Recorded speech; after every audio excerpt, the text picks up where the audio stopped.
Joining me right now, our guest for this hour, Knox County Mayor Glenn Jacobs, who just body slammed this mandate in a 2-page letter this morning. And I put this up on Substack. He's tweeted this out as well. Mayor, I wish that more officials like you who have that responsibility to constituents to uphold these principles of our republic would do what you just did here. Every elected official in the country needs to use you as this model for this. Thank you for writing this letter. Well, thank you very much, Dana. I think it is important. We all take an oath to uphold the U.S. Constitution as an elected official in America. And we can talk about all the other stuff that's happened throughout the pandemic and with President Biden and this latest executive order. Perhaps as an elected official, the most egregious is that they circumvented the Constitution and then they're bragging about it. You know, the chief of staff retweets that this is an end run to implement federal vaccine mandate. And it's like I said in the letter, he's grinning like he's the cat that ate the canary instead of contemplating the implications of the executive assuming legislative authority, as well as just basically trampling on the states. And I love how, also we're talking with Knox County Mayor Glenn Jacobs, Knox County, Tennessee. You write, as the chief executive of an organization that employs 2,700 individuals, your action adds financial, legal, and regulatory burdens that will ultimately impact Knox County taxpayers. In addition, it potentially hinders our ability to attract quality employees, since many folks in our community will not work somewhere that unjustly imposes vaccine mandates. You say this in the first page of your letter. And Mayor, as well, there are a lot of people out there who contracted coronavirus. They survived coronavirus, especially a lot of the people who weren't able to stay home in those early days. A lot of those first responders, the people who put the food on the shelves at the grocery store and who loaded the trucks. Now they're the ones being penalized because we always were told natural immunity. That means that you are protected, but apparently in every other virus it applies except for this one. And it does have this impact. Talk to us a little bit about this and what you would see in terms of how this impacts businesses and employees. Sure. We're not following the science, we're following the politics. And we have been since the early days of the pandemic. And of course, that's terrible because it is a big problem. I mean, here in Knox County, our hospitals are full. They're struggling. They're doing the best that they can, but this has all become political. It's not just about public health now.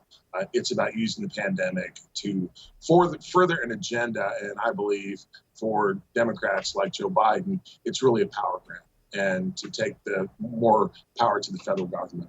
When you think about the additional burdens that it places on an organization like Knox County government or a private company, how are we going to comply with this? Yeah. I mean, we have so many people in our HR department. That's what we're budgeted for. Well, now we have to have someone else in there that's going to be checking vaccine status. And evidently, the vaccine efficacy wanes over time. So they're talking about booster shots. So what happens then? Are we going to have a database where everybody's expiration time comes up and they have to have their booster shot and that has to get updated? You know, we're going to have a position. If this were to go through, we would have to have a position, at least one position added to our HR department and as well as schools, the sheriff's office, you know, they'd all have to track this stuff. So you have that issue. Then, yes, you have people that they're not going to take the vaccine and they're not going to work somewhere where you have a vaccine mandate. We're already seeing that. Across the country, we're having issues with businesses being able to hire people, with people working. Here in Tennessee, we see help wanted signs everywhere. You know, many of our restaurants are shutting down earlier. They're they shut down certain days or whatever, but they're on the schedule because they can't get people to work there. The people that they are working there are working double shifts and just working all the time. So just trying to give them a break. And now you're going to take even more people out of the workforce. I was talking with a company the other day, very important company here in Knox County, and if they lose 2 to 3% of their workforce, they're out of business. Oh, wow. Okay. You know, and that's true across the board.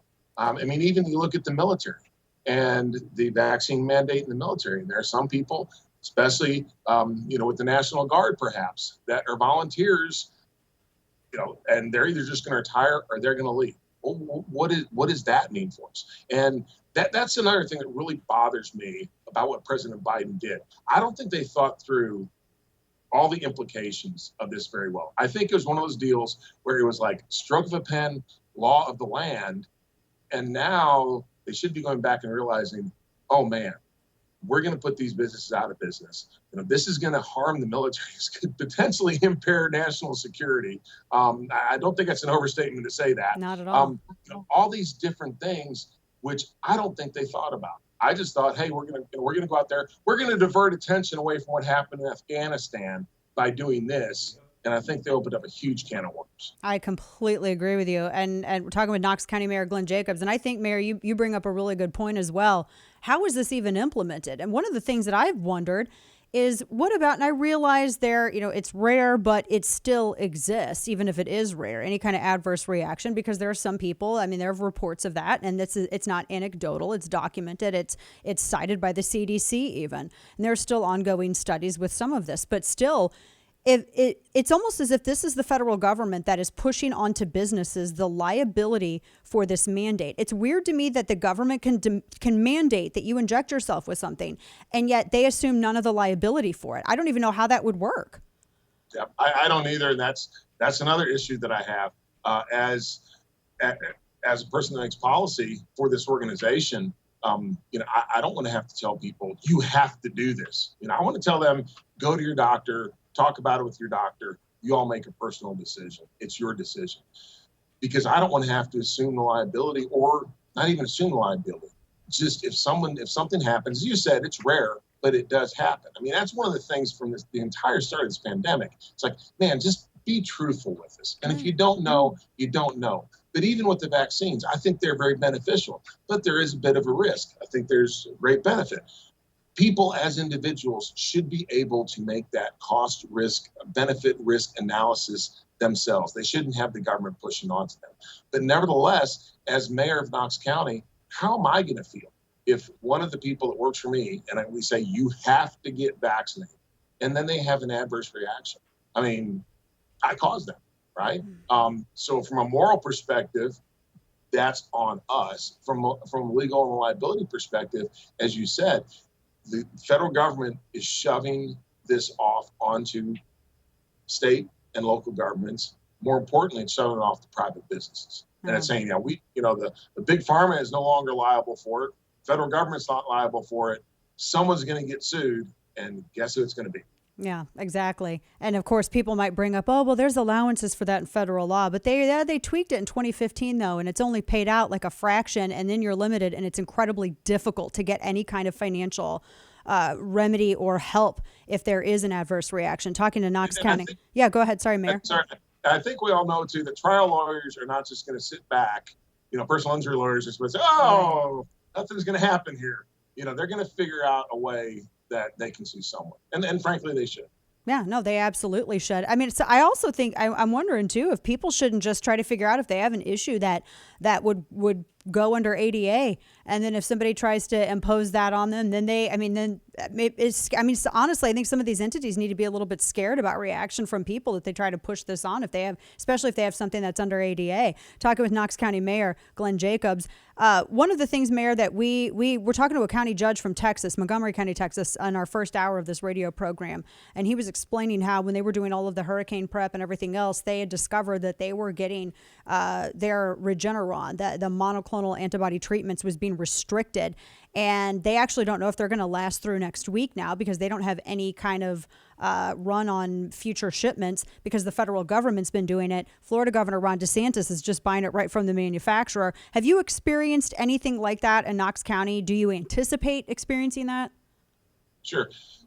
Again, when it comes to monoclonal antibody therapy, I think people should always talk to their doctors, but I think it is a viable treatment therapy. I actually don't know the answer to your question, because the state of Tennessee would handle those things. We don't at a local level. The state works with the hospitals and regulates all that. So I don't know that.